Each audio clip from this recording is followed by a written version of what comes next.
it was 2 years ago, I think, wasn't it, Mihaela, that we had the presentations were by Loredana and Mihaela from their published works, but we also had people reading, and Thomas Thorpe here was one of those readers, and Norm was there, and I think Peter, did you read on that day too? It was a couple of years back. It doesn't matter, but there were people that were reading, but they weren't actually in the anthology. And of course, last year and this year is when we have local Australians writing English who've actually been published in the anthology itself, and these are 3 of them. Okay, so we're going to start with Norm, and Norm Fairbairn has been writing poetry for many years, and at New Writers Group, we have come to expect a high standard from him. Sometimes humorous, sometimes wry, often serious. And he has published several volumes himself, and we have seen him very often published in Zine West, and he won Best Poem last year, which was excellent. But I said humorous, wry, often serious, but this poem is one of his serious ones. Thank you, Norm. If you'd like to come up and read We Are Walking. If anyone's got their anthology copy there at this point, you can always look at these. This one's on page 94. Thank you, Norm.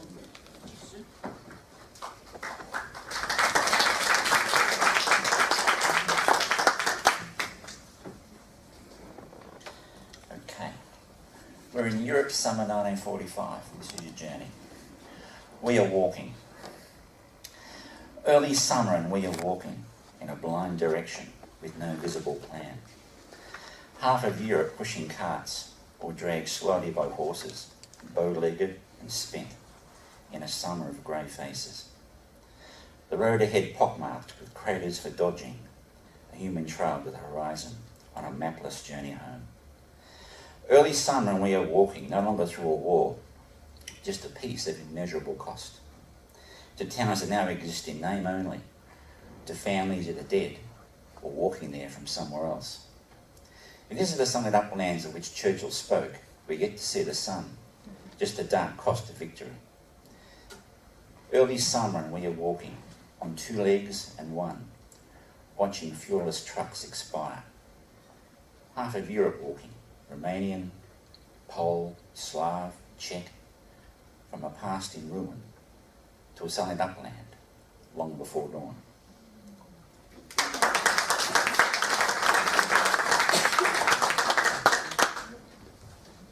Thank you very much, Norm. Now, our next poet is Peter Cartwright, another poet from New Writers Group, although I must be careful here because Peter belongs to at least 2 more poetry groups from memory. Yes. Now, this is, again, like Norm, this is not someone who occasionally writes poetry. Peter is a poet. And like Norm, he sets a pretty cracking standard in New Writers Group, in writing not only well in the technical sense, but writing meaningfully as well. So we are going to hear today about the concreting day, which is on page 41. There's a bit of a toss-up whether we'd be leaving Ermo or the concreting day, and in the end Peter and I decided on the concreting day, which Mihaela particularly likes. That's page 41. Peter, would you please come up and read it? Thank you. Thank you, Sue. Good afternoon now, everybody.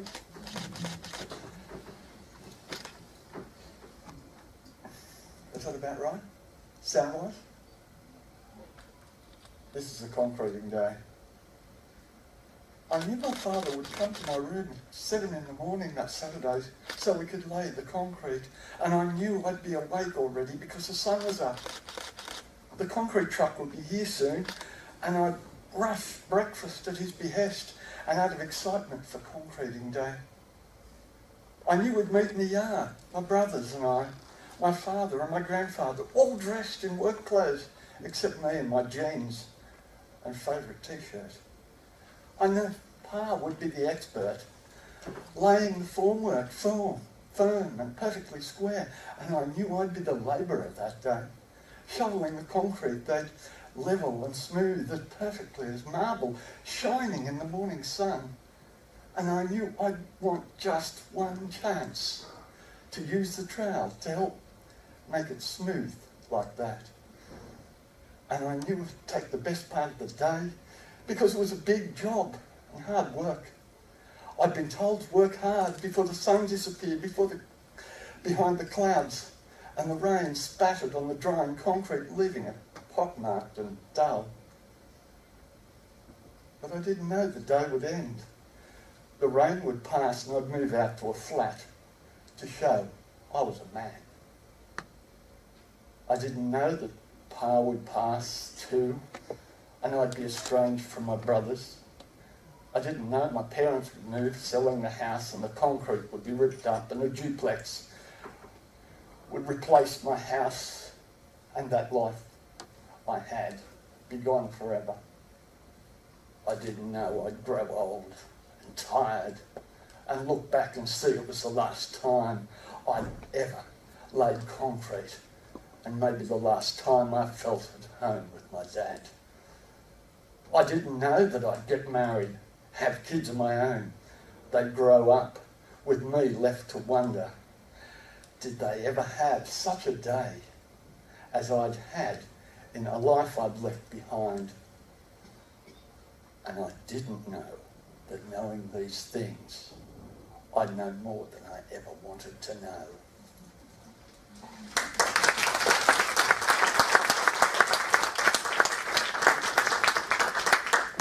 Thank you very much, Peter, for that very good reading.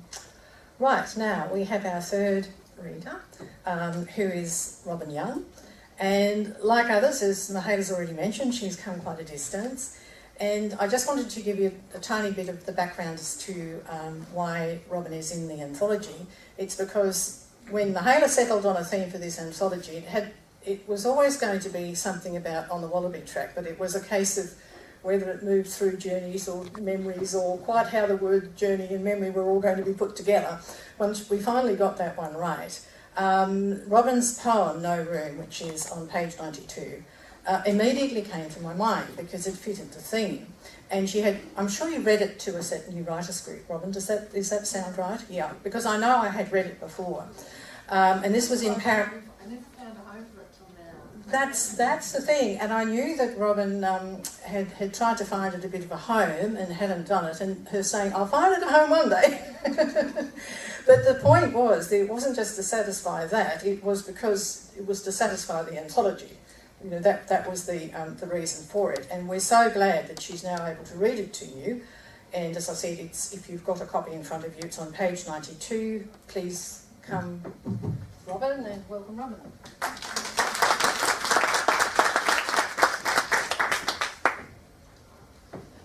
No room. I saw 3 ships come sailing in on my TV, but had I seen? There were no boats. They'd all been stopped by signs pinned to the coastline, keeping safe the sovereignty of borders over which we have no claim. And in one of those ships 3, the Virgin Mary and her babe, his manger swamped, sought shelter, but were turned away. There was no room for them in this Hotel Australia, their Bethlehem, to be among the counted. 3 magi crossed on that silent night to greet the mother and her child. There was no star to guide, all lights turned off to signal no one was home. They returned, their gifts unopened. In Thesauri, politicians searched for words to name the Virgin and her child, and finding no match for homeless, uncitizened or displaced, numbered them. No bells on earth rang, no angels in heaven sang, all the souls on earth needed no voice, for there would be no rejoicing. I saw 3 ships.